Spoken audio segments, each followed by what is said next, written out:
Al-Quran diturunkan sebagai petunjuk bagi manusia. Dalam surah Al-Baqarah itu dijelaskan, Alif Lam Mim, hanya Allah yang mengetahui maksudnya. Zalikal kitab, inilah kitab Al-Quran, la raiba fih, yang gak ada keraguan di dalamnya. Hudal lil muttaqin, sebagai petunjuk bagi manusia yang bertakwa. Kalau kita mengaku beriman, bertakwa kepada Allah, kita jadikan Al-Quran sebagai panduan dalam hidup kita.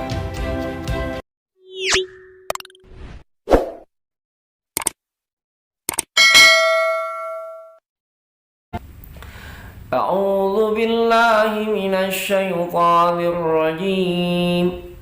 Bismillahirrahmanirrahim. Matsalul ladzina yunfiquna amwalahum fi sabilillahi kamatsali habbatin ambatat sab'a sanabila fi kulli sumbulatin mi'atu habbah wallahu yudha'ifu liman yasha' wallahu wasi'un alim. Assalamualaikum warahmatullahi wabarakatuh.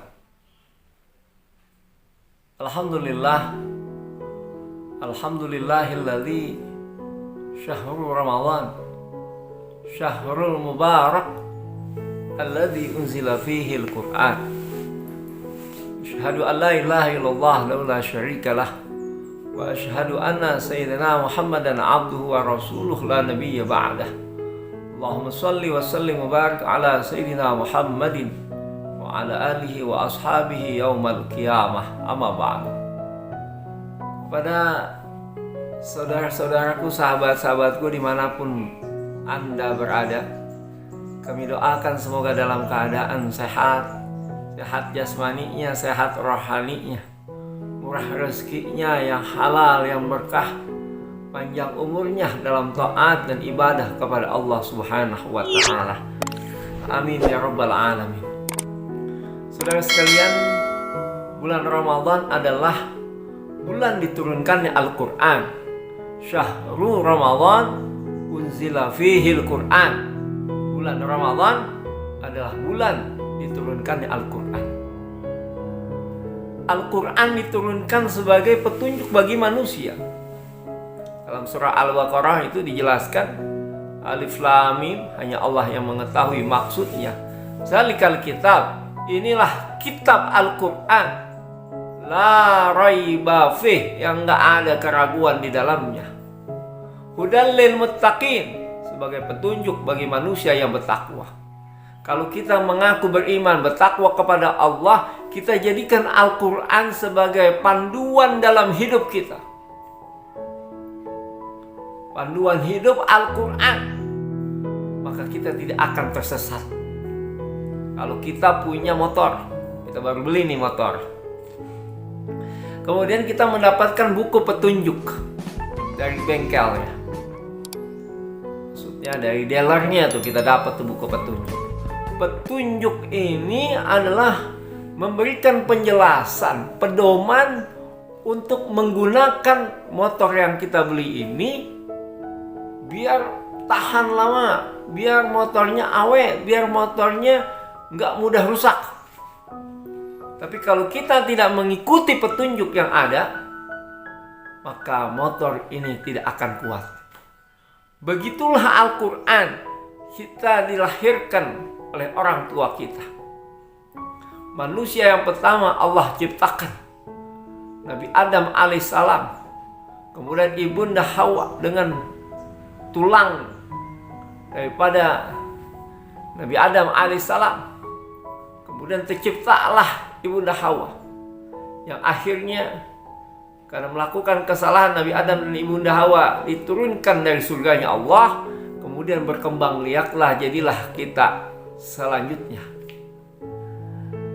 Nah, kita ini Allah ciptakan, kemudian Allah turunkan Al-Quran melalui perantara malaikat Jibril kemudian diberikan kepada Nabi Muhammad SAW. Maka kita jadikan Al-Quran sebagai panduan hidup kita kalau kita ingin hidup kita bahagia dunia dan bahagia akhirat. Kemudian setelah la raiba fih, nggak ada keraguan di dalamnya, Allah lanjutkan hudal lil muttaqin. Al-Quran Allah turunkan untuk manusia-manusia yang bertakwa kepada Allah, manusia yang takut kepada Allah Subhanahu wa ta'ala. Siapa itu manusia yang bertakwa? Alladzina yu'minuna bil ghaib. Orang yang bertakwa adalah orang yang percaya dengan orang yang beriman, orang yang percaya kepada hal-hal yang gaib. Gaib itu artinya tidak terlihat. Allah tidak terlihat. Malaikat tidak terlihat. Surga, neraka tidak terlihat. Tapi kita harus percaya dengan adanya hal-hal yang gaib. Setan, iblis. Itu harus kita akui bahwa memang Allah menciptakan jin, Allah menciptakan setan. Kalau setan itu semuanya tidak ada yang beriman. Tapi kalau jin, ada yang beriman, ada yang tidak beriman. Wa yuqimuna shalah. Orang yang bertakwa adalah orang yang melaksanakan sholat 5 waktu. Jangan ditinggal tuh sholat 5 waktu. Kalau seandainya sholat yang wajib saja dia tidak laksanakan, apalagi sholat-sholat yang sunnah, gak mungkin. Orang biasanya kalau dia sholat sunnah dia kerjakan, apalagi sholat yang wajib. Begitu sebaliknya. Bagaimana dia akan melakukan sholat yang sunnah kalau yang sholat wajib aja dia tidak kerjakan? Jadi orang yang bertakwa kepada Allah, orang yang mendirikan sholat. Waktu lagi bekerja jangan lupa sama sholat. Jangan diperbudak oleh pekerjaan. Sudah waktunya sholat, berhenti dulu, dibiasakan kita sholat. Jangan sampai kayak ada nyanyian tuh. Zuhur kerepotan, asar di perjalanan, maghrib kecapean, isya ketiduran, subuh kesiangan. Gak salah-salah tuh. Ya, jangan sampai begitu. Kalau kita sudah membiasakan dari kecil, sampai kita remaja, sampai kita dewasa, sampai kita tua, insya Allah kita akan istiqomah kalau sudah diberikan pendidikan oleh ibu, oleh ayah kita, oleh guru kita, dan lingkungan yang mendukung. Insya Allah sampai akhir hayat kita akan melaksanakan ibadah sholat. Tapi orang yang nggak dibiasakan sholat, nggak diperintahkan oleh orang tuanya, pendidikannya umum, kurang pengetahuan agama, kurang pendidikan agama, biasanya sudah tua pun dia akan seperti itu. Kenapa? Karena kurangnya pengetahuan agama yang dijejelin sama orang tuanya hanya pendidikan umum, hanya ilmu dunia, hanya kekayaan yang dianggap akan mendapatkan kebahagiaan. Tapi akhirnya justru dengan kekayaan yang berlimpah, ilmu agama yang kurang, akhirnya malah justru menghancurkan dia. Bukan hanya kerugian di akhirat, tapi dunianya pun dia sudah tidak mendapatkan kenikmatan. Kekayaan hanyalah kekayaan yang semu.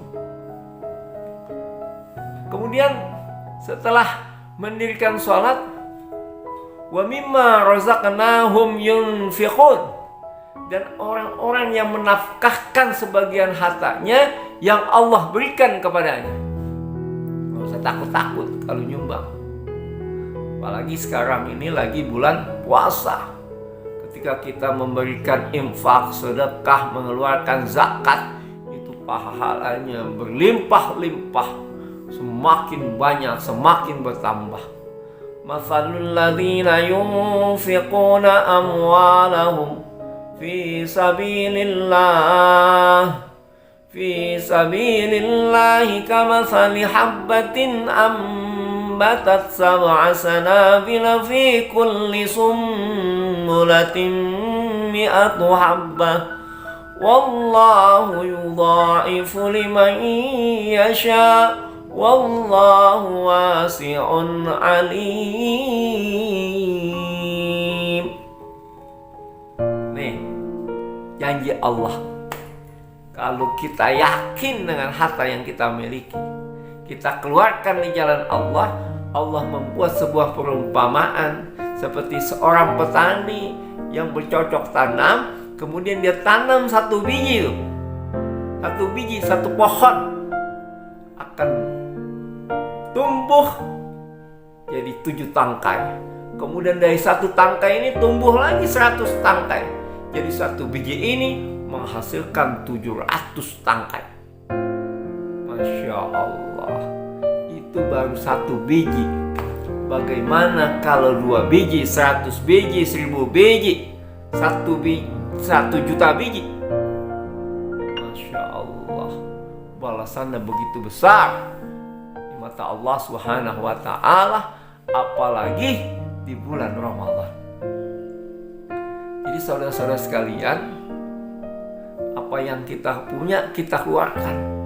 Kalau kita punya di dompet nih 1 juta, kemudian kita keluarkan 100.000, 200.000, 300.000, gak apa-apa. Kalau di rumah juga banyak, buat anak, buat istri ada, kita udah siapin, keluarkan, yakin dengan apa yang telah kita keluarkan, gak mungkin Allah akan mengingkari janjinya. Betul gak? Itu keyakinan yang kuat. Kalau kita kuat dengan keyakinan itu, insya Allah kita akan berkah dunia, berkah akhirat. Saudara sekalian, sampai di sini dulu. Nanti kita lanjutkan ke berikutnya. Ulaika ala hudam min rabbihim wa ulaika humul muflihun. Mudah-mudahan apa yang saya sampaikan ada hikmah dan manfaatnya untuk diri saya dan umumnya kepada sahabat-sahabatku, saudara-saudaraku semuanya. Jangan lupa like, subscribe, like, and share. Terima kasih. Wabillahi taufiq wal hidayah. Assalamualaikum warahmatullahi wabarakatuh.